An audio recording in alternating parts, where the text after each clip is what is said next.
आपने बहुत बार सुना होगा कि यार उस XYZ कॉलेज के बच्चे का 1 करोड़ का पैकेज लग गया, उस IIT कानपुर के बच्चे का 2 करोड़ का पैकेज लग गया, IIT बॉम्बे में किसी बच्चे का 4 करोड़ का पैकेज लग गया। बहुत सारे ऐसे अपने बच्चे अपने कॉलेज के अंदर भी देखेंगे जिनका 60 लाख 70 लाख का पैकेज से लग रहा है। और आप सोच रहे हो कि यार 60 लाख है पैकेज और 12 से डिवाइड कर देता हूँ तो इसका मतलब हर महीने 5 लाख रुपए कमाने वाले हैं। जब मेरी प्लेसमेंट हुई थी मैंने भी ये सोचा था। तो यहाँ पर हम गलती करते हैं। यहाँ पर जो बार बार आपने वीडियोस देखी होगी CTC स्कैम वाली, कंपनी स्कैम वाली, वो स्कैम नहीं होता। हमें नॉलेज नहीं होती तो हम सिंपल 12 से डिवाइड कर देते हैं कि हर मंथ में हम 5 लाख रुपए कमा रहे होंगे। ऐसा नहीं होता। असलियत में क्या क्या चीज़ें होने वाली जब आपकी कंपनी ज्वाइन करेंगे। ऐसी भी पॉसिबिलिटी है कि एक बच्चा है इसका टोटल पैकेज 50 लाख का है, एक बच्चा इसका टोटल पैकेज 30 लाख का है, पर इन हैंड सैलरी हर महीने के बाद जो 30 लाख वाला बच्चा है वो ज़्यादा पैसे घर लेकर जा रहा है इन कंपैरिजन टू 50 लाख वाला बच्चा। ऐसा भी होता है। तो स्टूडेंट में बहुत सारी चीज़ें हम डिस्कस करने वाले हैं, बहुत सारी टर्मिनोलॉजीज आप समझने वाले हैं। कल को आप सॉफ्टवेयर इंजीनियर बनके काम करेंगे, आपको सैलरी मिल रही होगी आपके हर एक महीने के बाद। तो बेस पे क्या होता है, स्टॉक्स क्या होते हैं, ESOPs क्या होते हैं, ESPP क्या होता है, EPF क्या होता है, ये सारी की सारी नॉलेज होना बहुत इंपॉर्टेंट है।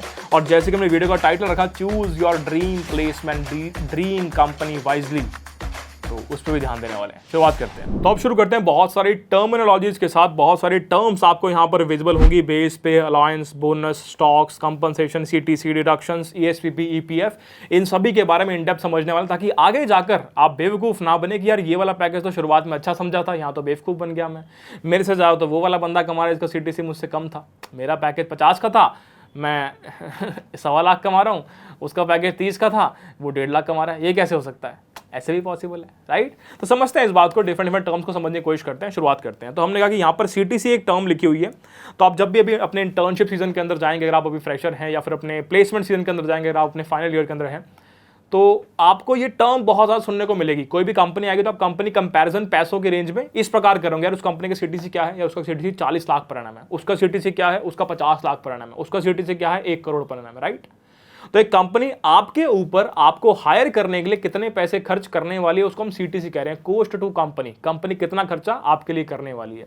कंपनसेशन, आप कितने पैसे अपने घर पर लेके जाने वाले हैं। आप जब घर पर जाएंगे, माता पिता के पैर छुएंगे, बोलेंगे लीजिए हमारी पहली सैलरी कितनी मिलने वाली है। तो वो सारी की सारी बातें इन दोनों कंपोनेंट्स के ऊपर डिपेंड करती है कि आपके पैसे किस प्रकार से डिवाइड होंगे। क्योंकि हम तो ये जानते थे ना कि जो भी कंपनसेशन होगा 40 लाख पर एनम, 12 से डिवाइड कर दूंगा, 3 पॉइंट समथिंग लाख रुपए अपने घर ले जाऊंगा। नहीं, ऐसा नहीं होता। तो क्या होता है वो समझने की कोशिश करते हैं एग्जाम्पल के थ्रू, ठीक है? तो मैंने कहा कि लेट्स से मेरे पास एक बच्चा है, मैंने बोला यहाँ पे एक बच्चा है जो कि माइक्रोसॉफ्ट में लेट्स से अज्यूम कर लो प्लेस्ड हो गया।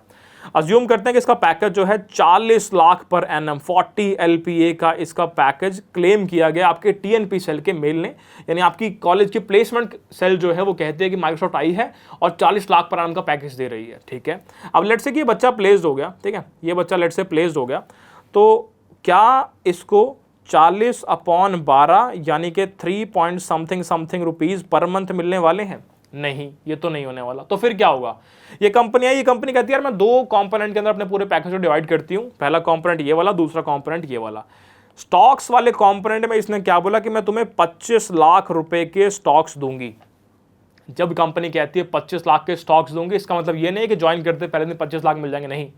ये तुम्हें अगले 4 साल के अंदर तोड़ के मिलने वाले हैं। लेट्स से कि 25% हर साल। तो हर साल आपको इस 25 लाख का 25% मिल गया, दैट इज 6.25 लाख। तो आपको ऐसा लग रहा था कि आपको पहले ही साल में 25 लाख मिल गए, पर आपको पहले साल में 25 लाख नहीं मिले, सिर्फ 6.25 लाख मिले। तो हमें क्या समझ में आया कि 40 लाख पर एनम जो CTC मुझे क्लेम किया गया, सबसे पहले उसमें से 25 लाख पर एनम का कॉम्पोनेंट हमने हटा दिया कि ये स्टॉक्स में चला गया। सेकंड कंपोनेंट कितना बचा? ये कंपोनेंट आपका बचा 15 लाख का। तो हमें क्या पता लगा कि जो 15 लाख पर एनम वाला कंपोनेंट है, इसके अंदर मेरी बेसिक पे भी है, इसके अंदर में अलाउंसेस हैं, house rent allowance, leave travel allowance, convenience allowance, wellness allowance और बोनस। बोनस 2 प्रकार के हो सकते हैं। ज्वाइनिंग बोनस, आप कभी किसी कंपनी को ज्वाइन करते हैं तो ज्वाइनिंग बोनस मिलता है, हर साल नहीं मिलता, सिर्फ ज्वाइन करने पर मिलता है। तो ये भी सोचो, तो 40 लाख पर एनम तुम्हें फिगर दी गई है, उसमें जो बोनस वाला कंपोनेंट होगा, लेट्स से 3 लाख बोनस में मिल रहा है, वो सिर्फ पहले साल मिलने वाला है, उसके बाद नहीं मिलेगा। किसी कंपनी में शुरू के 2 साल मिलता है, पर उसके बाद नहीं मिलता है, राइट? उसके बाद परफॉर्मेंस बोनस यहाँ पर दिया गया, हर साल आप किस प्रकार से परफॉर्म कर रहे होते हैं, ठीक है? एक परसेंटेज डिसाइड होगी, उस परसेंटेज के आधार पर आपको ये परफॉर्मेंस बोनस मिलने वाला है। ठीक है। तो ये जो कंपोनेंट है इन्होंने साफ साफ कह दिया कि हम तुम्हें 15 लाख रुपए देने वाले हैं, और ये जो कंपोनेंट है मुझे पता लग गया कि पहले साल में, दूसरे साल में, तीसरे साल में और चौथे साल में 4 बार डिवाइड करके मुझे मिलने वाला है। तो ये बन गया पहले साल में 6.25 लाख, दूसरे साल में 6.25, तीसरे साल में 6.25, चौथे साल में 6.25। इन शॉर्ट मेरे पहले ईयर ऑफ माइक्रोसॉफ्ट में मैंने कितने पैसे कमाए, एग्जांपल दे रहा हूँ, ये 15 लाख और ये 6.25, तो 15 + 6.25 दैट इज 21.25। ये पूरे साल के पैसे हैं। इसमें अभी टैक्स भी लगना है, तो इसमें से अपने टैक्स को माइनस कर देना, फिर जो भी तुम्हारा आंसर आएगा उसको 12 से डिवाइड करना, तुम्हें आंसर मिल जाएगा। तो जहां पर तुमने सोचा कि यार 40 को 12 से डिवाइड करता हूं, आंसर मेरा आ जाएगा, इतने पैसे पर मंथ कमा लूंगा, वहां पर क्या पता लगा कि यार ये तो 20 से भी कम बन रहा है टोटल, और उससे कम को 12 से डिवाइड कर रहा हूं, उतने पैसे कमा रहा हूं। ये समझना बहुत इंपॉर्टेंट है कि खुशी खुशी में जाओ कि 3 लाख पर मंथ मिलने वाले और तुम्हें बाद में मिल रहे हो 1.25 लाख पर मंथ। ठीक है, जनरली ये सारी की सारी कंपनीज, ठीक है, मेजॉरिटी ऑफ देम, इनकी सैलरी पर मंथ की आपकी 1.25 लाख के आसपास ही लाई कर रही होती है इन हैंड सैलरी, यानी टैक्स वगैरह सब कटने के बाद अपने घर पे आप कितने पैसे लेकर जा रहे हो पर मंथ, 1.25 लाख के अराउंड ही घूम रहा होता है। किसी किसी कंपनी का 1 लाख होता है, किसी का 80,000 के आसपास होता है। ठीक है, डिपेंड करता है आपका पैकेज, आपका सैलरी स्ट्रक्चर किस प्रकार से प्रिपेयर हुआ पड़ा है। यहाँ पे कुछ डिडक्शंस भी लिखी हुई हैं, इनके बारे में डिस्कशन भी हम करेंगे अभी इसी वीडियो में। शुरुआत करते हैं। अब एक बहुत इंटरेस्टिंग चीज़ मैं तुम्हें बताना चाहता हूँ। यहाँ पर तुमने पढ़ा स्टॉक यूनिट्स के बारे में, यहाँ पर पढ़ा ESOPs के बारे में। एक बड़ी इंटरेस्टिंग चीज़ है, मेरे जितने भी बैचमेट्स हैं जो आज के टाइम पे करोड़पति हैं, फ्लेक्स करना नहीं, समझाता हूँ, बहुत प्यारी चीज़ है, वो करोड़पति इस कंपोनेंट से नहीं हुए। ये वाले कंपोनेंट से उन्होंने सिर्फ अपने घर के खर्चे चलाए हैं, घूमना फिरना किया है, गाड़ी में पेट्रोल डलवाया है, चिल किया है। इस वाले कंपोनेंट से मेजॉरिटी ऑफ सॉफ्टवेयर इंजीनियर्स करोड़पति बनते हैं। आज के टाइम पर जो मेरे मित्र हैं पिछले 6-7 साल से काम कर रहे हैं, इससे वो करोड़पति नहीं बने, इससे उनके अकाउंट में आज के टाइम पे 4 से 5 करोड़ रुपए हैं। तो ये चीज़ क्या है, क्या होते हैं RSU, क्या होता है ESOP, इसको समझना बहुत इंपॉर्टेंट है। तो यहाँ पर चलते हैं। तो मैंने कहा RSU यहाँ पर लिस्टेड है, रिजर्व्ड स्टॉक यूनिट्स। आपने देखा होगा बहुत सारी कंपनीज मार्केट में लिस्टेड होती हैं। आपने रिलायंस का नाम सुना होगा, अपोलो का नाम सुना होगा, ठीक है, इस प्रकार से डिफरेंट डिफरेंट कंपनीज आपने सुनी होगी, अमेजॉन, माइक्रोसॉफ्ट, एडोबी, ये सारी की सारी कंपनीज मार्केट में लिस्टेड। अगर आप खुद से बाय करना चाहें इनके शेयर्स को, इनके स्टॉक्स को, तो आप बाय कर सकते हैं। तो कंपनी आई, कंपनी ने कहा कि यार मैं तुम्हें बता रही हूँ, 1 अप्रैल को कंपनी ने क्या बताया कि लेट से कंपनी आई, एग्जांपल दे रहा हूँ कि 1 अप्रैल 2023 को कंपनी ने आके बोला कि मैं तुम्हें ना 100 शेयर दूंगी, मैं तुम्हें 100 शेयर दूंगी, और आज के टाइम पे इनका प्राइस 1 रुपये है, एक शेयर का प्राइस 1 रुपये है। ठीक है, कंपनी ने यहाँ पर ये नंबर कोट कर दिया कि मैं तुम्हें अगले 4 साल में 100 शेयर देने वाली हूँ, हर साल 25-25 शेयर दूंगी। अब ये प्राइस चाहे 1,000 रुपये हो जाए शेयर का, चाहे ये 1 करोड़ रुपये हो जाए, कंपनी को तुम्हें पहले, दूसरे, तीसरे और चौथे हर साल में 25-25 शेयर देने ही पड़ेंगे, प्राइस से फर्क नहीं पड़ता। सो लेट से बाद में इसका प्राइस 1,000 रुपये हो जाए, तो तुम्हें सोचो कितना ज़्यादा प्रॉफिट हो गया, राइट। तो ये जो स्टॉक यूनिट है, कंपनी एक बार आके स्टार्टिंग में कमिट कर देगी कि मैं तुम्हें इतनी यूनिट्स देने वाली हूं, और कंपनी बाद में वो तुम्हें यूनिट प्रोवाइड करेगी हर ईयर, जो भी उसका क्राइटेरिया होगा। प्राइस पे डिपेंडेंट नहीं रहेगा, प्राइस बढ़ा या घटा, जितनी यूनिट क्वांटिटी अलॉट की बोली गई थी उतनी बाद में अलॉट हो जाएगी। इससे तुम करोड़पति बनते हो दोस्त, मेजॉरिटी केसेस के अंदर, अगर कंपनी अच्छे से काम कर रही है, ग्रो कर रही है। Second is ESOPs। ये वाली गेम थोड़ी सी टेढ़ी है, इसको समझना बहुत इंपॉर्टेंट है। तो कंपनी ने बोला कि स्टॉक ऑप्शंस, मैं तुम्हें स्टॉक ऑप्शंस देने वाली हूं। ये तो स्टॉक यूनिट थी, ये तो मार्केट में लिस्टेड स्टॉक्स थे, पर यहां पर स्टॉक ऑप्शन तुम्हें दिया जा रहा है। ये ऐसी कंपनी है जो मार्केट में अभी लिस्ट नहीं हुई है, ठीक है, अभी मार्केट में लिस्ट नहीं हुई है। इस कंपनी ने अपने स्टॉक ऑप्शंस क्रिएट किए हैं। इसने बोला कि मैं तुम्हें इतने कुछ अपने शेयर्स दे देती हूं, पर तुम इसे भी मार्केट में सेल नहीं कर पाओगे, ठीक है। तो तुम इनको मार्केट में सेल नहीं कर सकते तब तक जब तक इसका IPO ना हो जाए, जब तक ये कंपनी पब्लिकली लिस्ट ना हो जाए। जब पब्लिकली लिस्ट हो जाएगी फिर सेल कर लो, फिर कोई दिक्कत नहीं है। या फिर कंपनी खुद से बाय बैक कर रही है अपने स्टॉक्स को अपने एम्प्लॉइज से, कंपनी कह रही है मुझे अपने स्टॉक्स कुछ वापस चाहिए, तो अपने एम्प्लॉइज को पैसे देकर उससे ही स्टॉक बाय बैक कर रही है, तो उस केस में अपने स्टॉक को आप बेच सकते हैं, ऑप्शन को, stock option to be precise, ठीक है। तो ये वो गेम है जिसके द्वारा मेजॉरिटी ऑफ लोग करोड़पति बनते हैं आपके इंडस्ट्री के अंदर, एम्प्लॉइज की मैं बात अगर करता हूं तो, ठीक है। अब CTC स्कैम क्या होता है ये समझ लेते हैं। CTC स्कैम समझना बहुत इंपॉर्टेंट है दोस्त, ध्यान से ऑब्जर्व करो। लेट से कोई कंपनी आती है XYZ, और XYZ कंपनी ने आके ये कहा कि मैं तुम्हें CTC अलॉट कर रही हूँ, मैं तुम्हें CTC अलॉट कर रही हूँ, कितना, 40 LPA का। अब तुम अगर ध्यान से ऑब्जर्व करोगे, इस 40 LPA में कंपनी ने क्या कहा कि मैं तुम्हें 25 LPA के स्टॉक्स दूंगी, और 25 LP के स्टॉक्स में कंपनी ने क्या कहा कि यार ये ना 4 साल के अंदर होंगे, पहला साल, दूसरा साल, तीसरा साल, चौथा साल, और ये हो गया 6.25 लाख, 6.25 लाख, 6.25 लाख, 6.25 लाख। पर भैया यहाँ पे तो LPA की बात हो रही है, लैक्स पर एनम, तो 1 साल की बात हो रही है। तो आप हमारे पहले साल के अंदर ये 4 साल के पैसे क्यों काउंट कर रहे हो? तो यहां पर ध्यान देना बहुत इंपॉर्टेंट है। तुम्हें ऐसा लग सकता है कि यार मुझे 40 लाख पर एनम दे रही है, पर वो तो second year, third year, fourth year के पैसे भी काउंट कर रही है। कुछ कंपनी के केसेस में ऐसा भी होता है कि बोनस जो होता है 2 साल में डिवाइड होता है। कंपनी ने कहा कि तुम्हें 5 लाख बोनस दूंगी, पर वो 5 लाख डिवाइड करते हैं कि पहले साल तुम्हें 2 लाख बोनस मिलेगा, फिर दूसरे साल तुम्हें 3 लाख बोनस मिलेगा। अरे पर हम तो सिंगल एनम की बात कर रहे हैं, सिंगल ईयर की बात कर रहे हैं, 2 साल का क्यों काउंट कर रहे हो भाई? मुझे नहीं पता यहाँ पे स्कैम राइट वर्ड है कि नहीं है, हो सकता है रॉन्ग वर्ड हो, पर कंफ्यूजन तो वर्ड बन सकता है कि कंफ्यूजन चल रही है भैया, कुछ भी बोल रहे हैं, कुछ भी दे रहे हैं, right? I think scam right word नहीं होगा मैं कोई केस नहीं चाहता ना, दैट्स वाई। चलो आगे चलते हैं। What is take home salary? आपने जो भी कंपनी ने आपको कंपोनेंट दिया, ये कंपोनेंट दे दिया, ये कंपोनेंट दे दिया, उन सबको आपने प्लस कर दिया, ए कंपोनेंट को बी कंपोनेंट के साथ प्लस कर दिया। इसमें आपने जो भी रिडक्शंस करनी है, आपने इसमें टैक्स को रिडक्ट कर दिया। ये क्या होता है बताएंगे अभी, ये क्या होता है बताएंगे अभी। और अब जो पैसा बचा उसका आपने बोला टेक होम सैलरी, उसको आप इन हैंड सैलरी भी कहते हैं, उसको आप नेट पे भी कहते हैं। इतने पैसे आप अपने घर पर लेके जाते हैं, इसके साथ जो करना है कर लो। क्या बात समझ में आती है? बहुत बढ़िया। अब यहाँ पर एग्जांपल मैंने आपको दिया कि यार हर कंपनी ये जो है 25% अलॉट कर रही है 4 साल के अंदर, क्या ये सेम रहेगा हर किसी के लिए? नहीं। तो जो RSUs, ये जो ESOPs की अलॉटमेंट होती है, स्टॉक ऑप्शंस या स्टॉक यूनिट की अलॉटमेंट जो होती है, डिफरेंट होती है हर केस में। क्या क्या सिनेरियो एग्जिस्ट कर सकते हैं सबको समझ लेते हैं। यूनिफॉर्म डिस्ट्रीब्यूशन की हम बात करते हैं, तो इस केस में कंपनी आती है, let's say company I ABC, उसने कहा कि मैं तुम्हें दूंगी 25 लाख के स्टॉक्स, ठीक है, पर मैं ये 25 लाख के स्टॉक्स तुम्हें दूंगी 4 साल में, पहला साल, दूसरा साल, तीसरा साल, चौथा साल। कंपनी ने कहा यूनिफॉर्म डिस्ट्रीब्यूशन, तो कंपनी ने कहा कि यहां पर भी तुम्हें 25% ऑफ टोटल अमाउंट मिलेगा, यानी कि 6.25 लाख, यहां पर भी 25%, यहां पर भी 25%, और यहां पर भी 25%। तो हर साल में तुम्हें यूनिफॉर्म डिस्ट्रीब्यूटेड अमाउंट मिल रहा है, यानी 25%। अब यहां पर और अच्छी कंपनीज भी होती है, तुम्हें यहां पर क्या दिख रहा है कि सिर्फ ईयरली बात हो रही है, पहले ईयर में इतना, दूसरे ईयर में इतना। कुछ अच्छी कंपनीज क्या करती हैं, वो क्वार्टरली बात करती है, यानी हर 3 महीने की बात करती है। तो वो इस 25% को और तोड़ देती है कि पहले क्वार्टर जनवरी से मार्च, ऐसा कुछ कुछ, ठीक है, सेकेंड क्वार्टर, थर्ड क्वार्टर और फोर्थ क्वार्टर, इस प्रकार काम कर लेते हैं। तो हर क्वार्टर आपको स्टॉक्स अलॉट हो रहे होते हैं। अगेन किसी किसी कंपनी की पॉलिसी कुछ होगी, किसी कुछ होगी, अकॉर्डिंगली काम कर रहे होते हैं। तो ये एग्जांपल आपका यूनिफॉर्म डिस्ट्रीब्यूशन का। सेकंड केस की बात करते हैं, नॉन यूनिफॉर्म डिस्ट्रीब्यूशन, इसको समझ लेते हैं। तो एक कंपनी आई यहाँ पर फिर दोबारा ABC, और कंपनी ने क्या कहा, कंपनी ने कहा कि यार मैं तुम्हें 25 लाख के स्टॉक्स दूंगी। मैंने कहा बहुत बढ़िया, मजा आ रहा है। पर कंपनी ने बोला ये मैं तुम्हें 4 साल में दूंगी। मैंने कहा मुझे तो पता था तुम यही करने वाली हो। तो ये कंपनी ने 4 साल में डिवाइड कर दिया इसको। मैंने कहा बहुत बढ़िया।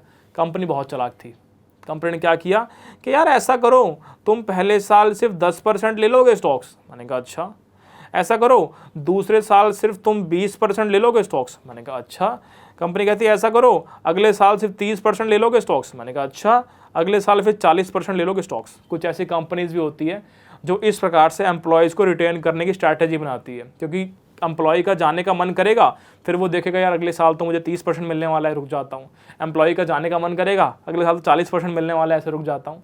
तो ऐसा नॉन यूनिफॉर्म डिस्ट्रीब्यूशन भी कंपनी कर रही होती है। पर हाँ, ये बुरी बात, देखो हर किसी कंपनी का अपनी स्ट्रैटेजी है रिटेन करने के एम्प्लॉय को, पर एट द एंड अगर ये चीज़ तुम्हें करोड़पति बनाती है, कंपनी अच्छी ग्रो कर रही है, कंपनी अच्छा काम कर रही है, तो दिक्कत नहीं है, ठीक है। तो इस प्रकार से नॉन यूनिफॉर्म डिस्ट्रीब्यूशन भी कंपनीज कर रही होती है, स्टॉक यूनिट्स का, स्टॉक ऑप्शंस का। अब बात करते हैं अगले ऑप्शन की, जो कि लो RSUs। अच्छा, अब मेरा एक दोस्त है, वो कंपनी में है, कंपनी का नाम है कैडेंस, ठीक है। एग्जैक्ट फिगर मुझे याद नहीं है, पर आइडिया आपको मैं दे देता हूँ, ठीक है। तो मेरा एक दोस्त जो कंपनी में है कैडेंस, तो ये जो कंपनी है ये क्या कहती है, कंपनी कहती है यार मैं तुम्हें पैकेज दे रही हूँ लेट्स से 27 LPA का, ठीक है, इतने पैसे मैं तुम्हें देने वाली हूँ। पर कंपनी ने क्या कहा कि यार इसके अंदर जो मेरा A वाला कॉम्पोनेंट है ना, और जो मेरा B वाला कंपोनेंट है, A कंपोनेंट कौन सा, ये वाला, B कंपोनेंट कौन सा, ये वाला, बहुत बढ़िया। तो A कंपोनेंट मैं तुम्हें दे रही हूँ 23 LPA, और B कंपोनेंट यानी कि स्टॉक्स मैं तुम्हें दे रही हूँ 4 LPA।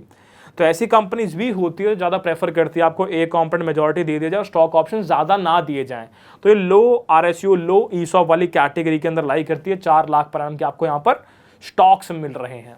तो इसमें कुछ खास मज़ा नहीं आ रहा है, क्योंकि ये अच्छा नहीं लग रहा है, थोड़ा ज़्यादा मिलता तो मज़ा आता, राइट। अब आते हैं वापस लास्ट कैटेगरी के अंदर, जो कि नो RSU, नाम से ही पता लग रहा है। तो एक कंपनी आई, लेट्स से एक अर्ली स्टेज स्टार्टअप है, और उसने क्या बोला कि यार ऐसा कर लेते हैं, मैं तुम्हें 20 लाख दे देता हूँ, और ये 20 लाख जो सारा का सारा ए कॉम्पोनेंट के अंदर होगा, जहाँ पर बेसिक सैलरी होगी, जॉइनिंग बोनस होगा, HRA होगा, LTA होगा, अलाउंसेज होंगे, पर मैं तुम्हें कोई ESOP नहीं दे रहा, मैं तुम्हें कोई RSU नहीं दे रहा, कोई भी स्टॉक्स तुम्हें नहीं मिल रहे हैं। तो बी कॉम्पोनेंट यहाँ पर एग्जिस्ट नहीं करता है, तो ये चौथी कैटेगरी के अंदर लाई करती है, ठीक है।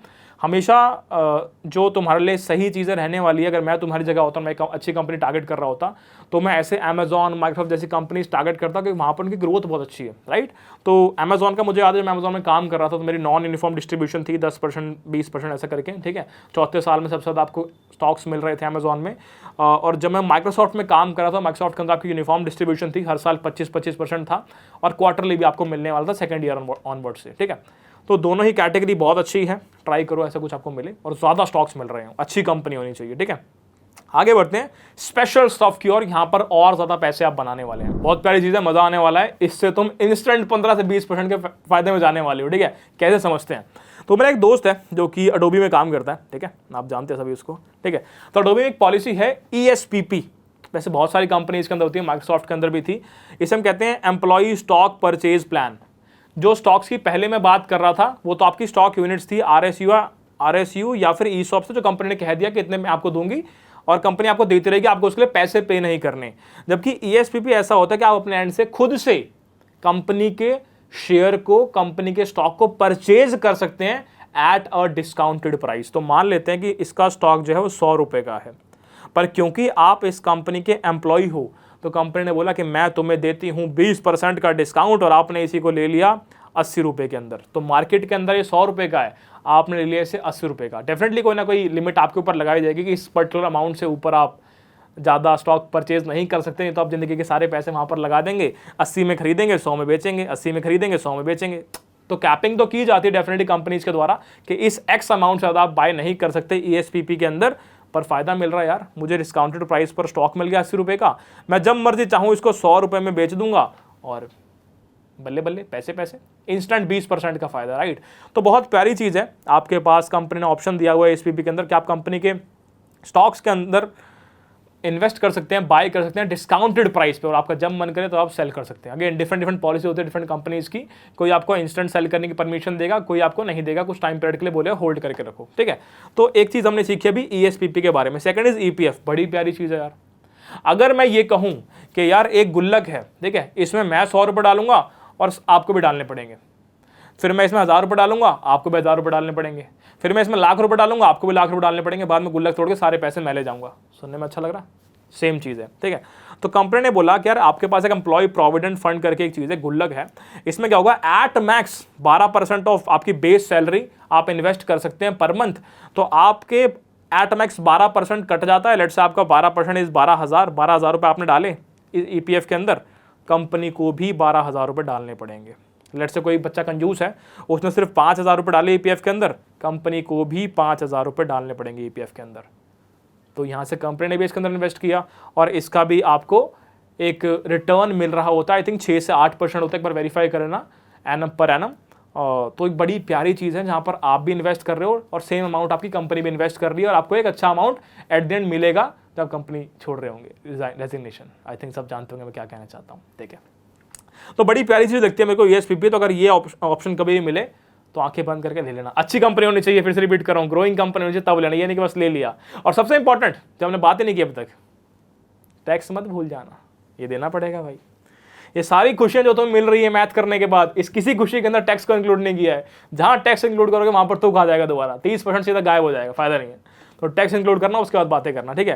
तो अभी तक हमने क्या समझा, हमने ये समझा कि लेट्स से मेरे पास कोई कंपनी है जो कि मुझे 40 लाख रुपए पर एनम देने की बात कर रही है। इसका एक मेजर कंपोनेंट जो है वो स्टॉक्स के अंदर जाने वाला है कि भाई ये तो स्टॉक्स मुझे मिल जाएंगे, और उसका दूसरा बचा हुआ कंपोनेंट जो है वो एक बेसिक कंपोनेंट के अंदर, बेस कंपोनेंट के अंदर जाने वाला है, जहां पर मैं कह सकता हूँ इसके अंदर मेरी बेसिक पे भी इंक्लूड है, इसके अंदर अलाउंसेस भी इंक्लूड है, इसके अंदर बोनस भी इंक्लूड है, ठीक है। ये अमाउंट तो मुझे सारा का सारा मेरे पहले ईयर के अंदर मिलने वाला है। स्टॉक्स जो है ये मेरे 4 साल के अंदर डिवाइड होने वाले हैं, यूनिफॉर्मली, नॉन यूनिफॉर्मली, हो सकता है स्टॉक्स दे भी ना रही हो कंपनी, तो अकॉर्डिंगली ये मुझे मिलने वाला है। स्पेशल स्टाफ, जैसे मुझे हमेशा ध्यान देना है कि भाई ESPP है और कंपनी ग्रो करने वाली है, आपको विश्वास है तो आप इस पर इन्वेस्ट डेफिनेटली करने वाले हैं। EPF है तो भैया मेक श्योर करें कि आपने इसकी मैक्सिमम लिमिट यानी 12% पर आप इन्वेस्ट कर रहे हो, बहुत सही रहेगा आपके लिए, ठीक है। तो आई थिंक एक नॉर्मल सा आइडिया मैंने आपको दे दिया है कि इस प्रकार से आपकी चीज़ें काम करती है, सीटीसी क्या होता है, कंपनसेशन क्या होता है, सीटीसी स्कैम क्या होता है, टेक हैंड सैलरी क्या होती है, ग्रॉस सैलरी क्या होती है, नेट पे क्या होता है, बेसिक पे क्या होता है, स्टॉक ऑप्शंस क्या होते हैं, ई सॉप्स क्या होते हैं।